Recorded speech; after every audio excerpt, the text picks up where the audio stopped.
Bienvenue dans cette vidéo sur comment gérer votre budget. Donc dans cette vidéo, nous allons voir comment gérer son portefeuille de manière efficiente. Dans une précédente vidéo, j'ai expliqué comment faire des économies. Je vais le rappeler brièvement. Donc l'idée, c'est de commencer par saisir vos dépenses. Une fois que vous avez saisi vos dépenses, euh, vous allez les regrouper par paquet de familles et vous pouvez créer autant de familles que vous voulez. Une fois que vous avez créé vos familles, vous allez assigner un poids à chaque famille, c'est-à-dire vous allez dire telle famille représente un pourcentage de mon budget, de mes revenus. Et normalement, à la fin, vous devez retomber sur 100%. Donc, par exemple, logement et habitation, je peux mettre 30%, là ici 10%, et ainsi de suite, jusqu'à avoir 100% pour le total.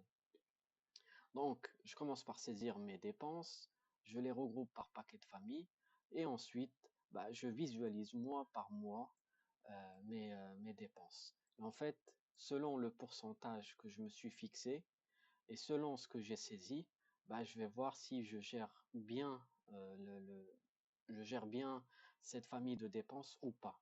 Donc, par exemple, pour logement et habitation, je gère assez bien. J'ai pas de souci de mauvaise gestion. Par contre, si je vais dans achat personnel, là, j'ai pas assez. Ça veut dire quoi? Ça veut dire je ne dépense pas assez. Si je vais sur amende, là, j'ai zone de vigilance. Ça veut dire que je suis, c'est ni bon ni mauvais, mais il faut faire attention. Mais par contre, là, il y a ici, pour le mois de mai, je suis trop dépensier. Ça veut dire que sur la famille amende, sur le mois de mai, je dois faire attention. Je dois faire des économies. Je dois essayer pour le mois d'après, je dois essayer de sortir de cette zone trop dépensier. Là, je suis encore sur zone de vigilance, encore. Mais par contre, là, vous voyez, sur juillet, je suis encore en zone de vigilance. Sur août, j'ai fait des efforts et je suis sorti de la zone de vigilance. Je suis en bonne gestion.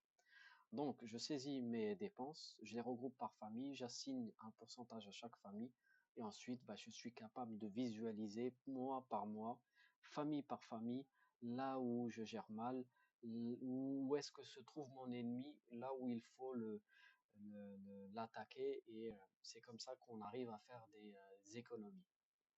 Donc ça, c'est pour la partie économie. Et ce que j'ai fait pour la partie économie, on peut faire exactement la même chose pour les revenus. Donc pour les revenus, c'est exactement le même principe. Je saisis mes revenus exacts, le montant, et ensuite je vais les regrouper par famille.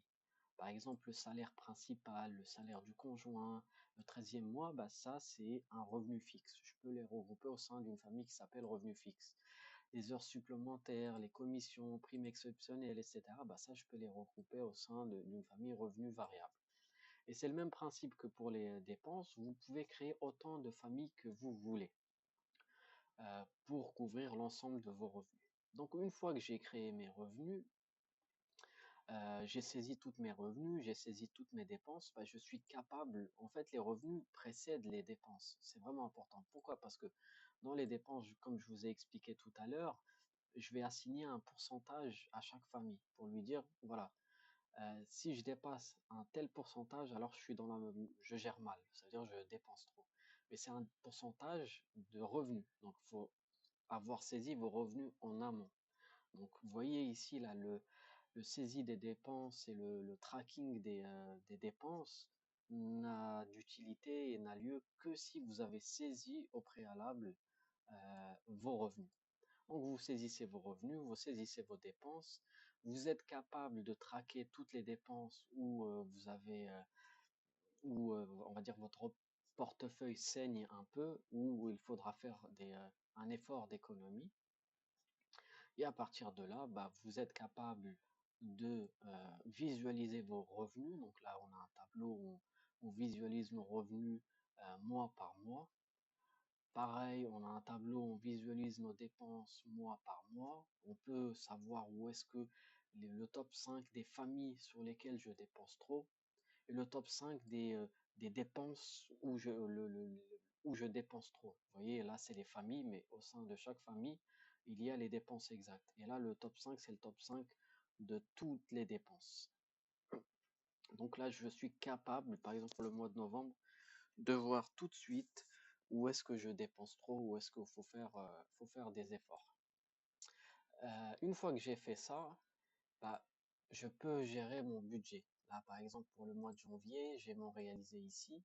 Bah, je peux venir dire, voilà, par exemple pour alimentation. Une fois que j'ai repéré en fait les familles, là ici, là comme je l'ai expliqué, une fois que j'ai repéré là où je dois faire des efforts, par exemple ici, bah, je dois faire des efforts, j'ai zone de vigilance, trop dépensé. Une fois que j'ai repéré où je dois faire des efforts, bah, je vais venir ici dans le budget mensuel, je vais repérer le mois en question, par exemple le mois de mars.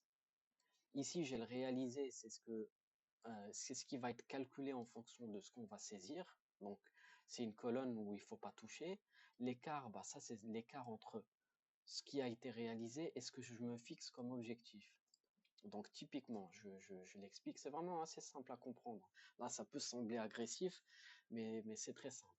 Donc, par exemple, pour dépenses, dans Amont, je remarque que ici, je suis trop dépensier. Le mois de mai, je suis trop dépensier. Donc moi, ce que je veux, c'est faire un effort sur cette famille pour que je ne sois pas trop dépensier. Donc par exemple, allez, si je me fixe, au lieu de dépenser 13 000, je me fixe 10 000. Je suis toujours trop dépensier. Allez, disons 6 000. Là, je sors de la zone trop dépensier. Je suis en zone de vigilance, mais c'est beaucoup trop. Allez, je vais mettre 3 000. Là, 3 000, je suis bien. Je suis dans la bonne gestion. Ça veut dire quoi? Ça veut dire que pour le mois de juin, encore une fois, pour rappeler, hein, tout ça c'est automatique. La seule chose où il faudra saisir, c'est dans dépenses et revenus.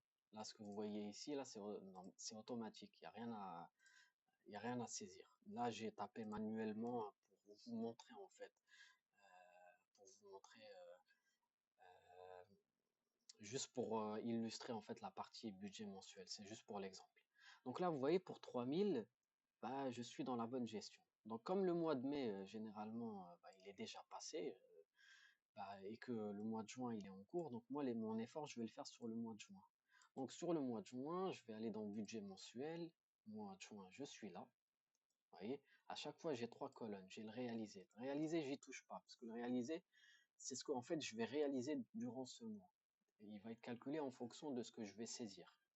Et l'écart, bah pareil, j'y touche pas, c'est automatique. C'est l'écart entre le réalisé et l'objectif. Et moi, l'objectif, bah, c'est sur donc, le mois de juin, voilà, et sur la famille amende. Et donc, je viens ici, je me fixe un objectif. Moi, mon objectif, c'est de ne pas dépasser 3 000. Donc, je ne veux pas dépasser 3 000. Voilà, c'est ça, c'est mon objectif. Ensuite, je vais continuer à saisir mes dépenses pour le mois de juin. Normalement, à la fin, ça va calculer. Et là, ça me calcule 7 365. Ça veut dire quoi? Ça veut dire ici, j'ai pas réussi à respecter mon objectif. Là, j'ai dépensé 4 365 € en plus par rapport à mon objectif. Par contre, si j'arrive vraiment à respecter mon objectif, disons 2 500 €, et ben là, voilà, j'ai réussi à économiser, excusez-moi, j'ai réussi à économiser 500 €.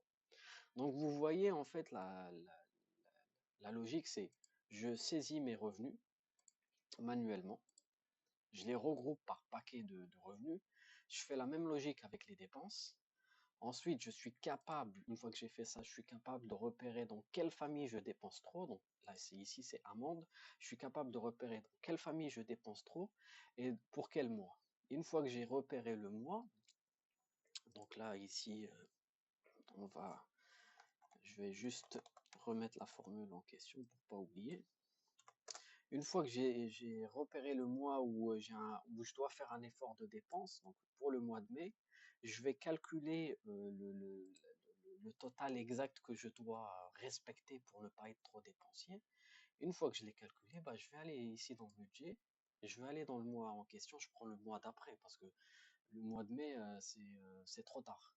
Et je vais aller dans la famille en question, un monde, je vais aller dans l'objectif et je saisis mon objectif. Une fois que je l'ai saisi, j'ai plus rien à faire, je gère, et à la fin, je regarde, à la fin du mois, je regarde, est-ce que j'ai respecté mon objectif ou pas? Si je l'ai respecté, je suis dans le vert, je ne l'ai pas respecté, je suis dans le rouge.